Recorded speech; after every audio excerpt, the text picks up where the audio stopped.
Many congratulations, Raveena, for the Nakshatra Award. And I don't think I would like to slot you in any era. I think you are eternal as an artist. And artists really don't have any kind of from this to this. They live forever, and that's what art is all about. Yes? Thank you.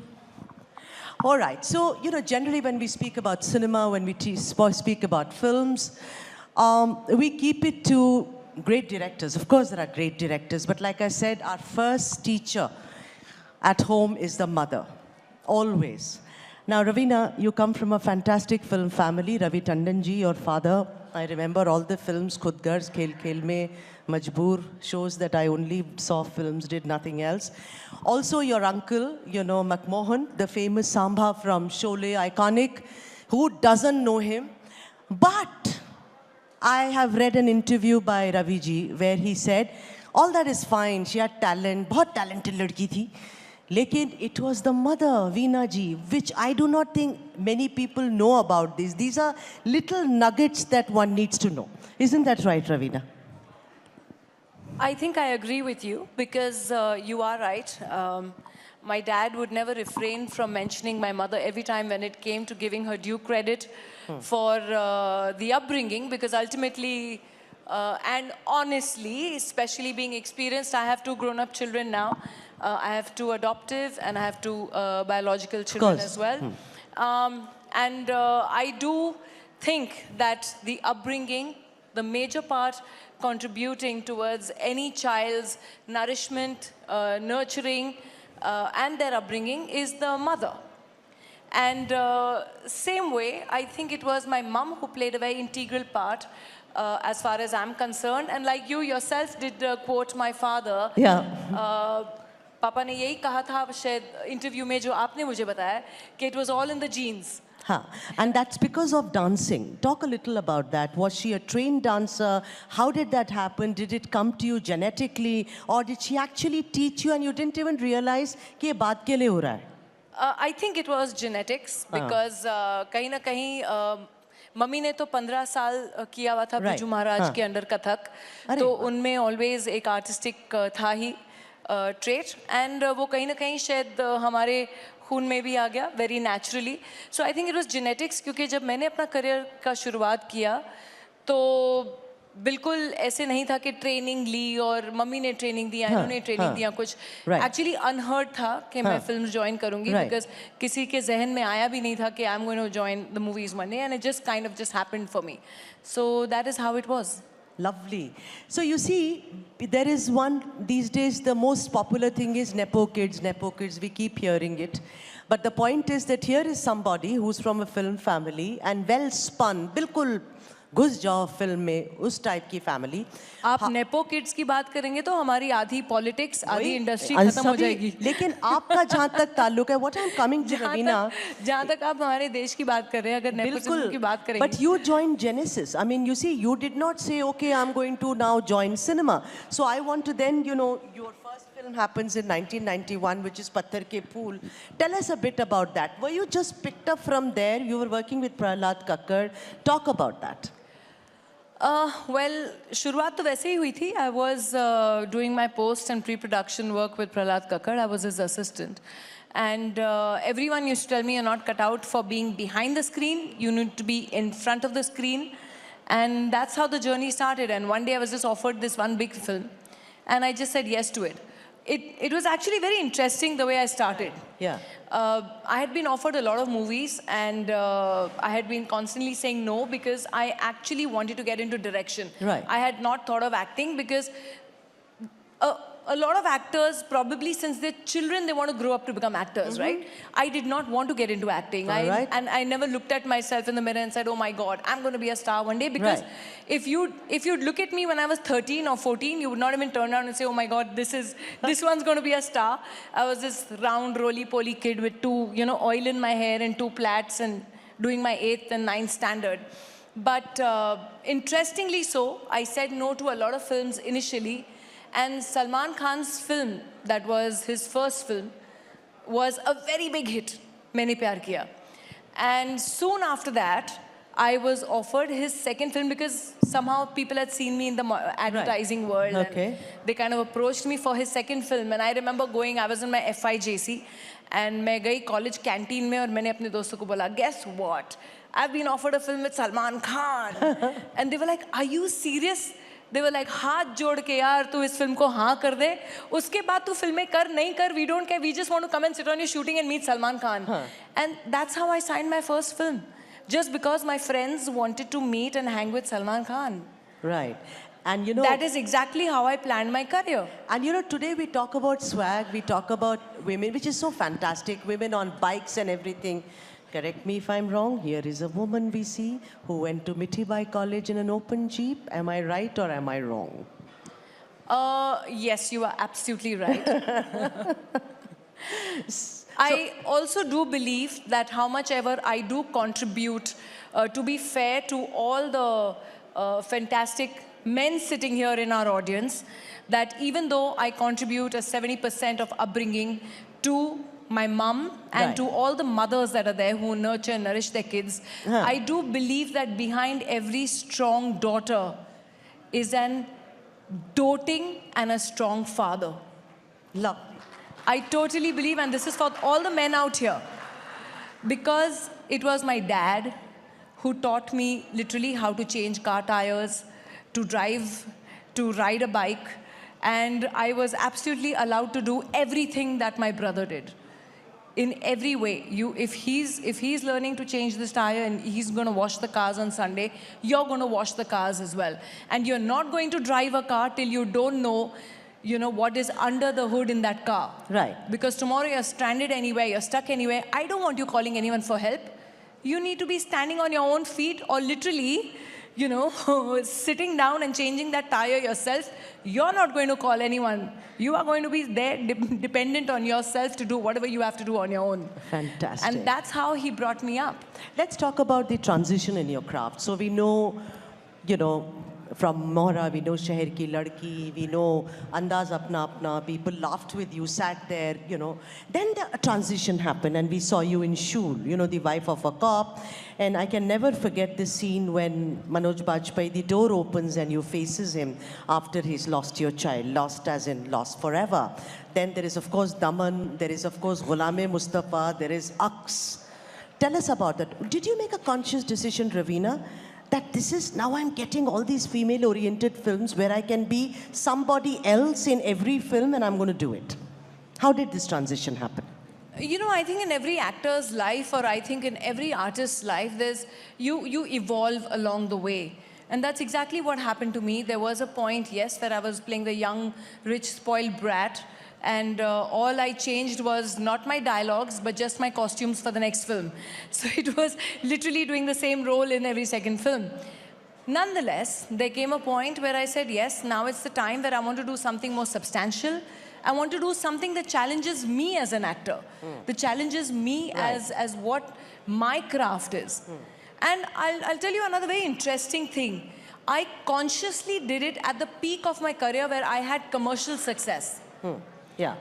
And even keeping that in mind, where people thought, oh, if you're, in those days there was the art cinema, realistic cinema, and then commercial cinema. Yes. So in those days it was, oh, if you leaned towards, leaned a little more towards art cinema, you were the arty-farty types, and oh, you're giving up on your commercial success. Right. So for me, it was a conscious effort to do that quite in the beginning of my career. And honestly, in the 90s, or a little before the 90s, in the 80s probably, that was, I think, when I was also too young, but one would hear, the generation before me, the heroines and the actresses, they mostly had to hang up their boots, या तो वो retire कर जाते थे जब उनकी शादियाँ हो जाती थी, क्योंकि हमारी audiences शायद शादीशुदा औरतें accept नहीं करती थी. Right.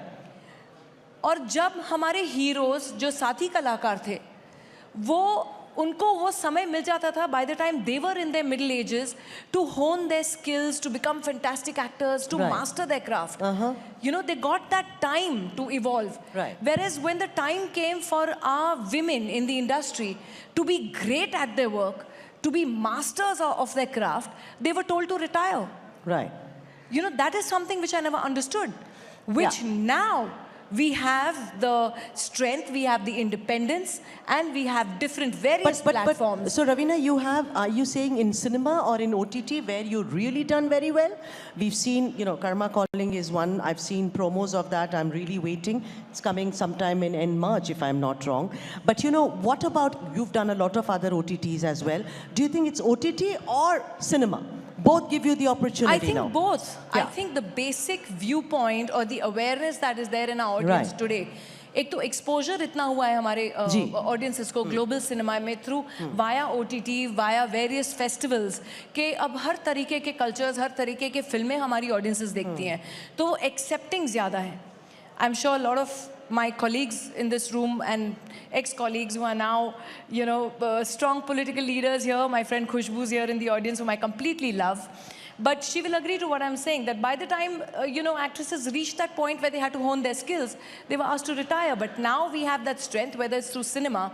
I did a film called KGF 2, yes, which today is the 4th highest grossing film in the Indian history of films. Right. So that was a huge hit. Yeah. So whether it is cinema that gave me a role like something what I could do in KGF 2, or there was an Aranyak, or now there is Karma Calling, soon there will be a Patna Shukla. I've just, going ahead with another couple of films now. I've done a Gurchadi with Sanju. I'm doing with Sanju, Sunil Shetty and Akshay, I'm doing Welcome 3. So it's all these, this time where I think women have actually come onto their own in our industry as well. Yes. And we have actually stood our ground and said, hello, we ain't retiring. We ain't retiring. I think we need a round of applause. And from all the men, more than the women here, that, we ain't retiring, we ain't going anywhere, we're staying right here. Let's talk about tropes now, stereotypes. And go back to the time, Khushbu, I mean, it all happened in our, where you had either a Devi or a Dayan. There was nothing in between. So a Devi would be this, a woman clad in a sari and not knowing that we can be very wicked. But then, also the stereotypical thing that you can't take such a woman home.